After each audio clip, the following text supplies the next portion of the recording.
Landing in the town of Glee went against all customs as they stopped me outside their walls. The gatekeepers adamant with hounds. It was a shame as a walled-off town was bound to have secrets.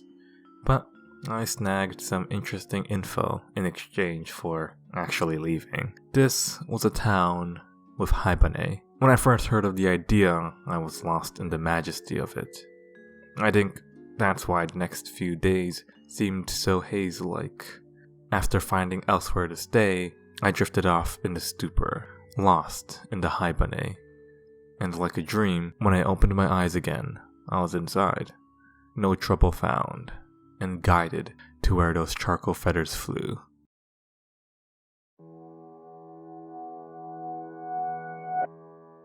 The Haibane are conceived in water-filled cocoons, emerging without memories. To be born a Haibane is to recant one's past existence. Think of it like this. Many stories have the cliché of our lives flashing before our eyes. For the Haibane, it's the opposite. They are born with these memories through a dream. All of its characteristics in Tao, muddled, vague, and oddly cohesive. But these dreams are fragmented. Small pieces that give enough to determine who these Haibane are, but not complete. Entering into this town was like that. Incomplete. And I was thrust into its center. Just like entering the actual world and growing up to have responsibilities. It's fragmented. Questions abound and answers few. This breeds speculation, exploration, and this town gave persuasive suggestions for my consideration as I followed the Haibane. There's a tug and pull when going through their lives, as there was scarcity and clarity, and even the information given by the Haibane were lacking. Going through my hazy days in this town, I was always on edge, swinging in a pendulum as information tottered around validity. What I knew as factual was that Haibane are born in cocoons and have dreams in them. I didn't question what the significance of these dreams are. I'm then given the answer that they're used for their name.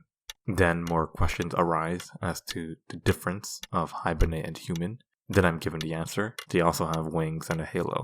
Then more questions arise as to how the wings operate in their bodies and what the halos are. Then I'm given the answer, as the halos are created and the wings are just a part of Haibane life. This left more questions, such as who were they before and what do those dreams mean, beyond a way to conveniently name them.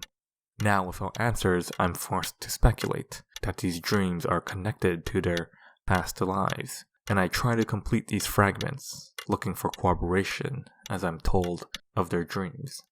Nemu's dream was of her sleeping, and her personality was calming and gentle, much akin to sleeping. When I was with her, she brought us to the library. She was secretly preparing an appreciation gift for the head librarian and needed help. But this kindness extended to everyone, as she had been around for 9 years, experiencing much loss and joy. Moving forward, I kept the time I spent with her close. Hikari, a Haibane of 4 years, dreamt of being surrounded by a sparkling light. And conveniently, she fulfills this by bringing the newborn Raka her halo. Beyond the brightness of a halo, she was a very cheery person who worked at the bakery, a place with warm, sparkling light. However, she also cared deeply for her friends, and when one of them grew sick, she was adamant on taking care of her. She wanted the Haibane to work together, to not let any single person be burdened. Following her, I couldn't help but be refreshed by her attitude.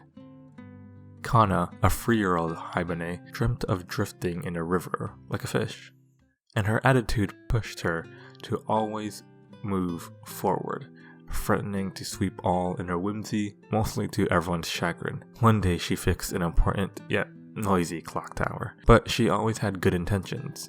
When trouble rose, and when situations got dire, she acted first. And that's exactly what happened when one of the Haibane was experiencing her day of light. But none of this sheds light on who they were before, and now I'm back to square one. At least now with more appreciation for those around me. And so, the cycle spins.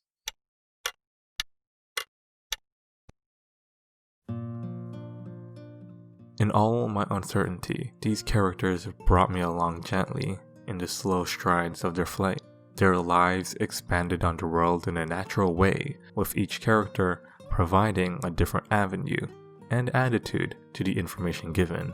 As I learned about the workings of the town, of how the Haibane operated, I received equal amount of questions about the other Haibane, about their inner workings, their day of flight, their origins, their feelings. This ebb and flow created natural tension while the characters grounded me, keeping me close and warm, giving me options to explore and even be attached.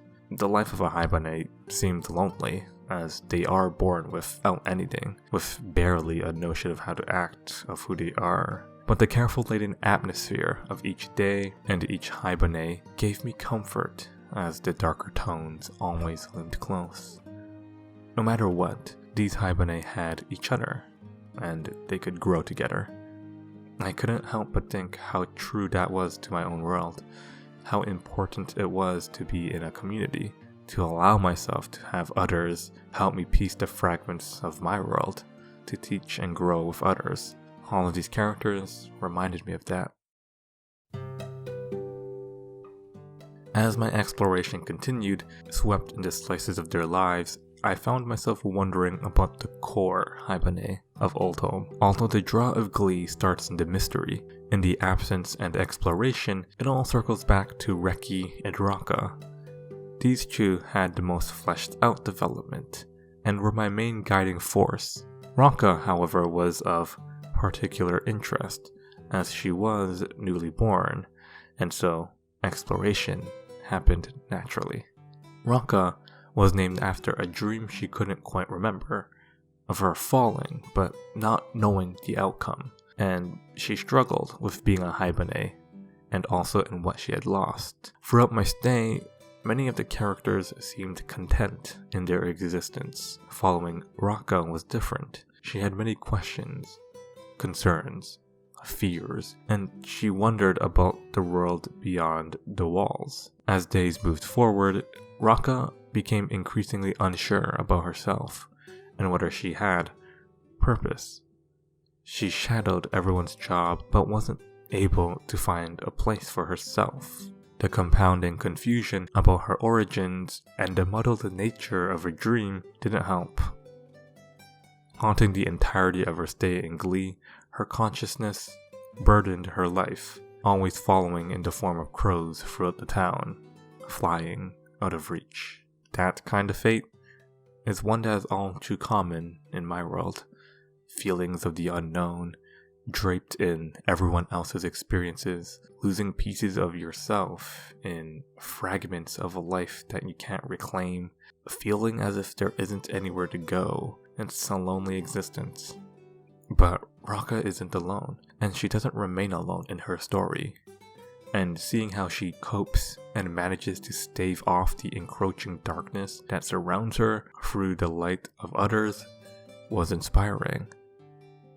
When she felt the lowest throughout her story, she sought the crows, and despite how dangerous such a task is, she managed to seek what she had lost, regaining and reconciling with who she is. It's one way to deal with those kinds of feelings, and she showed how painful but cathartic it can be.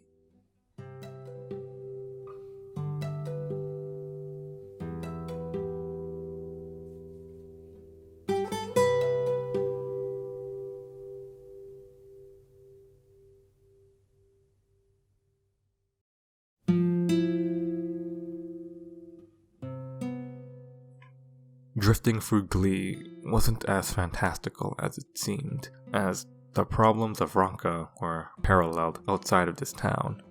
Introduction to the world through the lens of adolescence, it's confusing and unclear, and there often aren't many answers, just an endless ebb and flow. Growing up is like that. You get questions, you try to answer them, then you get more questions, and you get frustrated at what you can't do, at what you can't know. Then you get angry at being powerless, and you curse fate and existence and of things lost. Getting to that position comes with the cost of having lived and having experienced events that are impactful and even irreversible. I felt like that, and it's difficult to reconcile the past and to recontextualize things that have happened, and to move forward and grow from traumatic events, to not let those events be defining. Raka's story followed that through line, struggling to move forward, but she needed to, and her journey within Glee was filled with things out of her control. But she learned to forgive and also embrace everything about herself. Her journey and her memories, even the past she can't quite remember, aren't exactly beautiful. That's how lives can often be. Horrendous, disturbed, full of grief. But what following these characters showed me was the sheer amount of forgiveness required in finding yourself, and how beautiful it is when that happens, and when people can come together to help. It's that kind of journey that Raka goes on, that I was able to follow, that all of these Haibane helped. Before I knew it, I had woken from that dream of being inside those walls. But what I experienced and gained, what I could appreciate from having followed their melancholic yet effervescent days, chasing and piecing the fragments of themselves, was undeniably real. It was definitely worth watching, but I'm sure what it provides is different for everyone. That the fragments found are going to be inherently special for who you are. Either way, being there never felt lonely, and I was glad to watch them grow and learn from those within a lonely world.